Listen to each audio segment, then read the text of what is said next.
Right now, I see a lot of things that are happening in the real estate investment side. If you look at properties, people do have a low interest rate that they've been able to capture years before, but they run in a situation where selling is more difficult. Why? Because they have a larger mortgage with a low interest. What do I mean by larger mortgage? In an economy, you might have a $250,000 mortgage and you might have it at 2% interest. You lock that down years ago, maybe 4 or 5 years ago, you're able to lock that down. Now you want to sell. The problem becomes your $250,000 mortgage is at the price or above the market, and it's not renovated. So when you're competing with other properties, your $250,000 home is unrenovated, needs about $50,000 to $100,000 worth of repair to compete with the properties on the market. And people on the market are selling properties at the same price at a higher rate. You are in a position where you're going to sell at a lower price, possibly 200 or 175. And then what happens? You have to come out of pocket for 50,000. This is the situation where people have to sell, want to sell. And this becomes an issue for people who, many reasons why people sell. In a perfect situation, you hold on to real estate and good appreciation. But now this is what we're seeing. These people are falling into this situation, which is causing another problem, but an opportunity for you. Subject to investors and people who want to take on the existing mortgage that people have, even with the higher price, they're in a situation where they can put down the amount needed to get these people caught up on their mortgage, make the mortgage whole, because usually the people that are willing to walk away are the ones that are unable to make mortgage payments. They're unable to make these mortgage payments. They feel, I can't hold on to this house anymore. It's in disrepair and I need to sell. They say, now I owe about 20,000 or 50,000. The investor will come in and he will pay that 20,000 or that 50,000. And he will take over that mortgage at 2%, while the current rates are about 6.5 to 7%. And he'll take over the existing mortgage, which could be, in our example, is 250,000. Mind you, houses in this area, in a lot of areas in the US, are not 200. They're more on the 3, 4, 5, 700. It can get crazy. People with those higher mortgages are in another problem.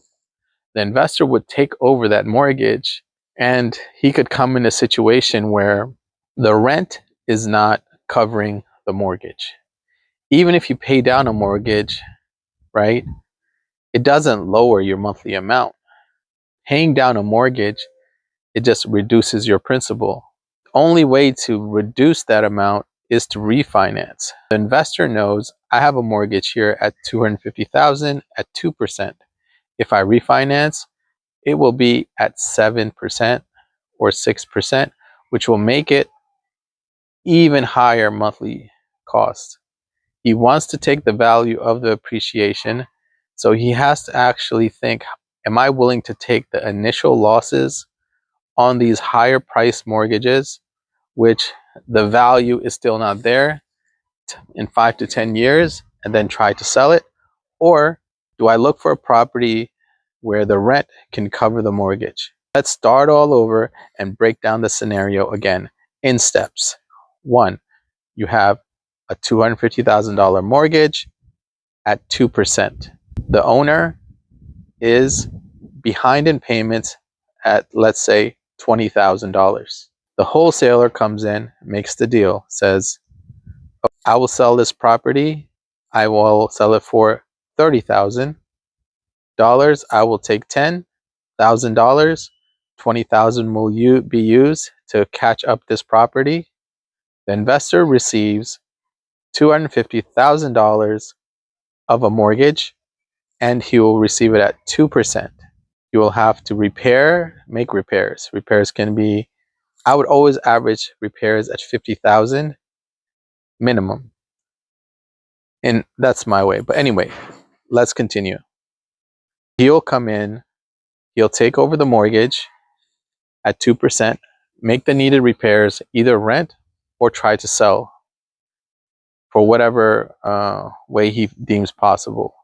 That is an opportunity for the investor. Why? Because he gets a low interest rate, and that low interest rate might make the situation for him work. Why? And one thing I try to do is look at the rents.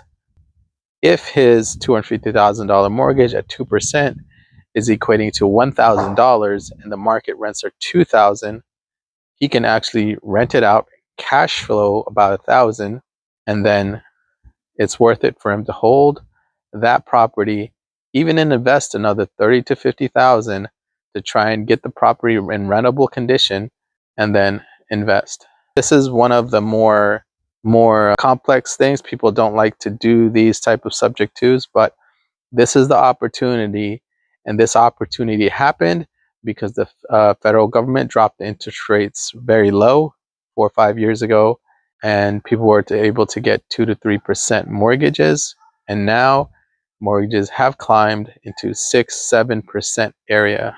This is what I see in the market currently. That's in more demand.